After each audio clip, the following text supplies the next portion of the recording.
તો બસ હવે આ છે લાસ્ટ ડે ફરવાનો અને બેંગ્લોરમાં મારા ફ્રેન્ડની ઘરે થઈ ગઈ હતી મોર્નિંગ અને આ રોબોટ છે એ કચરા પોતા કરતું હતું, મતલબ સાફ સફાઈ કરતું હતું. તો મને જોવાની મજા આવતી હતી. એ એની રીતે શાંતિથી કામ કરતું હતું. મતલબ હું રોબોટ અને અહીંયા જે કામવાળા હોય એની જે માથાકૂટ હોય એની કમ્પેરિઝન શાંતિથી બેસીને કરતી હતી મનમાં. અને ત્યાં સુધીમાં નિરાલીએ બનાવી નાખી હતી ગરમા ગરમ ભાખરી. તો બેંગ્લોરમાં ગરમા ગરમ ભાખરી ખાઈ એન્જોય કરી લીધી. અને હા, પછી તેની ઘરે વાસણ સાફ કરવાનું મશીન પણ હતું. એટલે મેં સાંભળેલું કે વાસણ સાફ કરવાનું મશીન આવે છે, બટ પ્રેક્ટિકલી ક્યારેય જોયું નહોતું. એટલે હું એ બી ઓપન કરીને બધું મતલબ સમજતી હતી કે આખી પ્રોસેસ કેવી રીતે વર્ક કરે છે. ગરમ પાણીથી વાસણ સાફ કરે છે, પ્લસ પાવડર ને બધું નાખી દેવાનું અને આપણે વાસણ ઊંધા કરીને મૂકી દેવાના, એટલે ઓટોમેટિકલી વાસણ છે એ સાફ થઈ જાય. બેંગ્લોર સાયન્સ સિટી જોવા ત્યારે તો અમે પહોંચી ગયા હતા પછી Visvesvaraya industrial and technological museum જોવા. 4 ફ્લોરમાં છે, પણ 4th ફ્લોર ઉપર કેન્ટીન છે, એટલે ટોટલ 3 ફ્લોર છે એ જોવાના હતા. તો સૌથી પહેલાં એન્ટર થયા ત્યાં જ ડાયનાસોર હતો, તો ખુશીને મજા પડી ગઈ.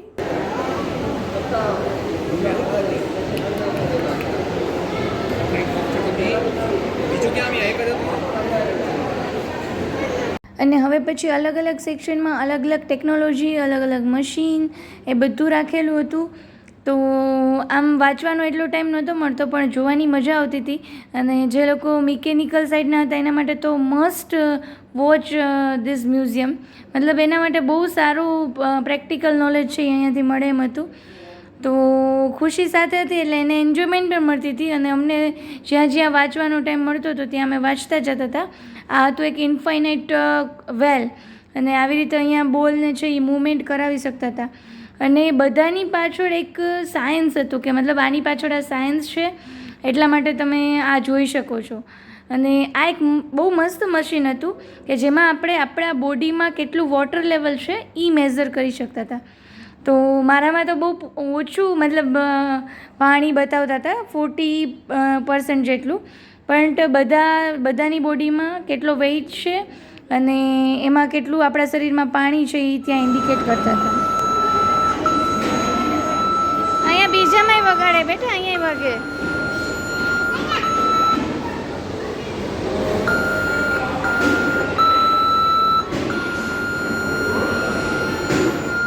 હવે પછીનો આ આખો સેક્શન છે એ ઇલેક્ટ્રિકલ ફિલ્ડ રિલેટેડ હતો. Field around conductor, Faraday's ring, Faraday's motion, મતલબ આ બધી વસ્તુ સ્ટડી કરી હતી. પણ આજે મતલબ આવી રીતે જોઈને અત્યારે એમ થાય છે કે જ્યારે ભણતા હતા ને ત્યારે આ બધી વસ્તુ આવી રીતે જોઈ હોત ને તો બહુ મજા આવત. બટ બહુ મતલબ બધા મિકેનિકલ માટે, ઇલેક્ટ્રિકલ માટે મતલબ અલગ અલગ એટલી બધી ટેકનોલોજી રાખી છે અહીંયા કે ખરેખર એમ થાય કે એઝ અ એન્જિનિયર છે એ અહીંયા આવીને મજા આવી ગઈ. By moving coil. ખુશી આને આમ ફેરવો, આને આમ ફેરવા. જો અહીંયા છે ને ઇલેક્ટ્રિસિટી બસ. પેન સ્ટોક લખેલો છે, પેન સ્ટોક છે. હા, પેન સ્ટોક લખેલું છે. આ પેલ્ટન વ્હીલ ટર્બાઇન છે, બરાબર છે. પેલ્ટન વ્હીલ ઇલેક્ટ્રિસિટીના એટલે ઓમાંથી પાણી આવે. ફોર્સથી છે ને water, high pressure, high velocity વાળું વોટર હોય ને એમાં અથડાઈ જવાની સાથે એનાથી શું થાય? વોટરના ફોર્સથી આ ફરશે પેલ્ટન વ્હીલ. એના ફરવાથી વચ્ચે ઇલેક્ટ્રિક જનરેટર છે, હમણાં આપણે ત્યાં જોયું. ઇલેક્ટ્રિક જનરેટરથી શું થાય? Electricity produce. બેને કપલિંગ કરેલું છે. ટર્બાઇનની શાફ્ટ અને ઇલેક્ટ્રિક જનરેટરની શાફ્ટ બેને કપલ કરેલી છે. એનાથી છે ને અહીંયા ઇલેક્ટ્રિસિટી પ્રોડ્યુસ થાય. ઇલેક્ટ્રોમેગ્નેટિક ઇન્ડક્શનનો રૂલ્સ છે, જો આપણે ત્યાં જોયું. મિકેનિકલ વાળાનું આવતો તો ઈસી વાળાનું હતું, તો મેં કોમ્પ્યુટર વાળાનું કાંઈ આવ્યું. ત્યાં આવ્યું કોમ્પ્યુટર વાળાનું 2nd generation computer IBM 1401.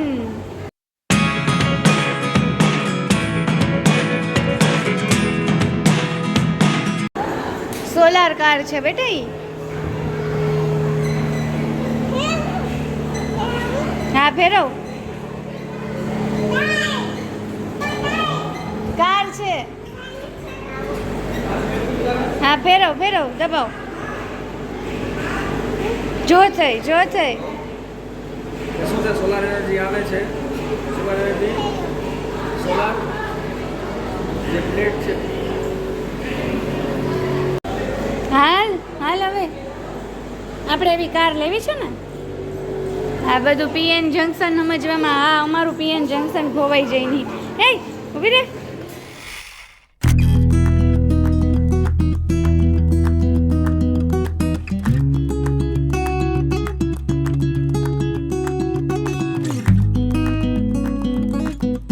Car છે અહીંયા સ્વિચ દબાવીએ ને એટલે એની મેળે ચાલે. તારે પકડવાનું નહીં, એમને બેસ જા. બસ શાંતિથી બેસવાનું.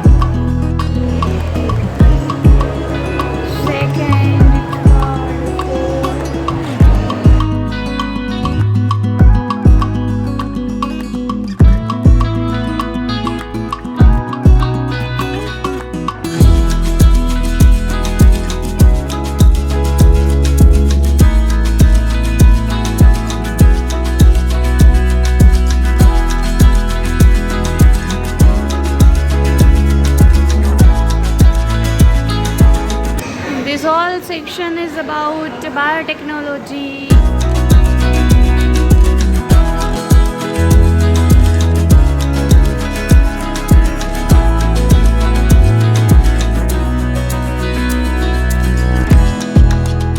અને અહીંયા એક બહુ જ સરસ ઇન્ફોર્મેશન આપેલી હતી. મતલબ મને જાણવામાં મજા આવી કે સ્પેસમાં જ્યારે લોકો જાય છે ત્યારે એ લોકો શું ખાય છે.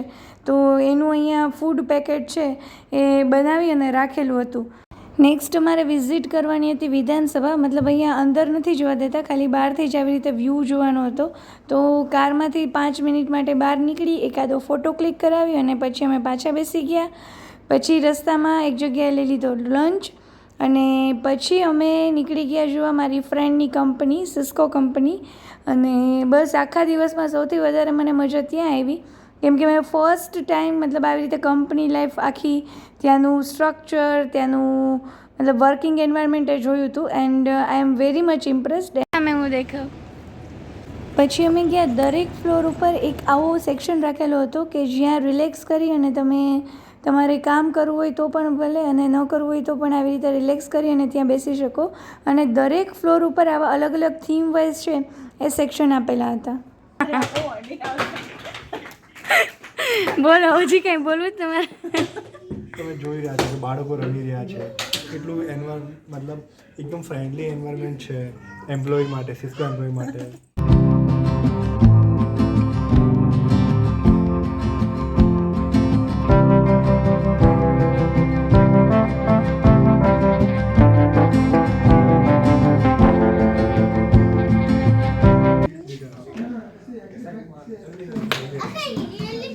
જે માણસને એવું ધ્યાન જ નહીં આપવું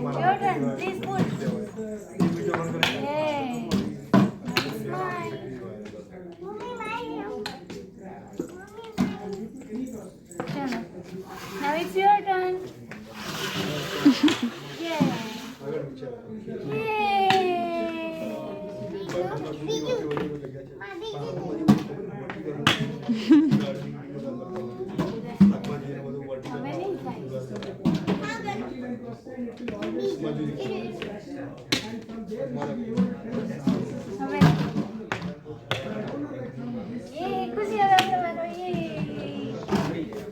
કેવું લાગી રહ્યું છે અમી બેન તમને?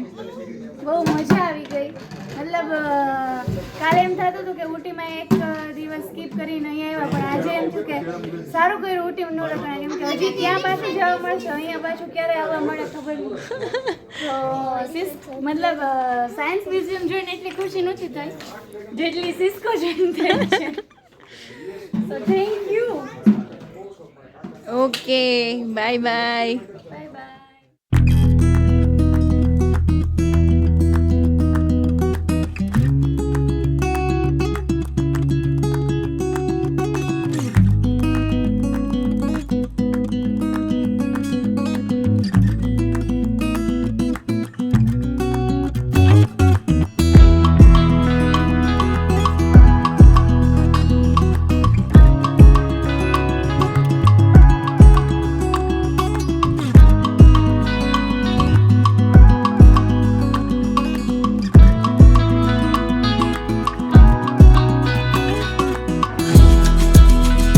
તો આવી રીતે બધા જ ફ્લોર ઉપર અલગ અલગ થીમ વાઇઝ અલગ અલગ સેક્શન આપેલા હતા.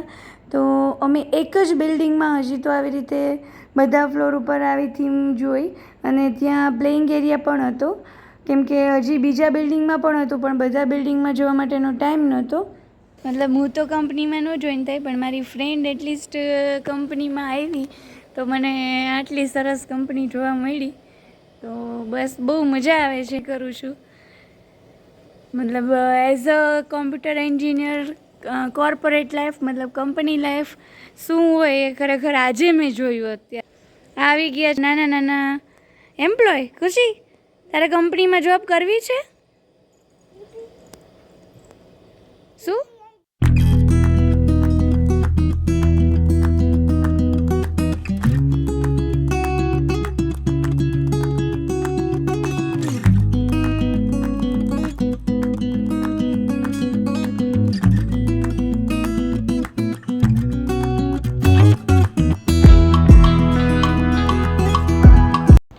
તો આ છે બહારનો વ્યૂ. અહીંયા એક જ કેમ્પસ કે પછી એક જ એરિયામાં ઘણી બધી કંપનીઝ હતી અને ખાલી સિસ્કોની જ અલગ અલગ બિલ્ડિંગ હતી. અમે તો ખાલી એક જ જોઈ હતી, પણ ટૂંકમાં અહીંયા એમ્પ્લોય છે એને સવારથી સાંજ ક્યાં પડી જાય ખબર જ ના પડે.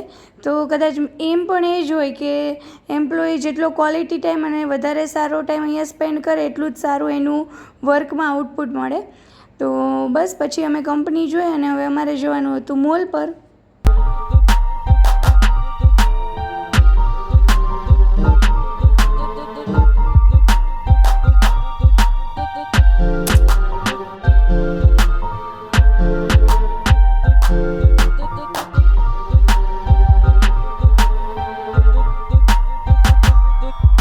તો પછી મોલમાં એકાદ બે ફ્લોર ઉપર અમે બધું જોયું, અને ત્યાં જ પછી ફૂડ કોર્ટ હતું. તો ત્યાં જઈને જે પણ આઈટમ જોતી હોય બધી અવેલેબલ હતી. તો ત્યાં જે છે એ અમે ડિનર કરી લીધું અને ડિનર કરી અને જતા રહ્યા ઘરે.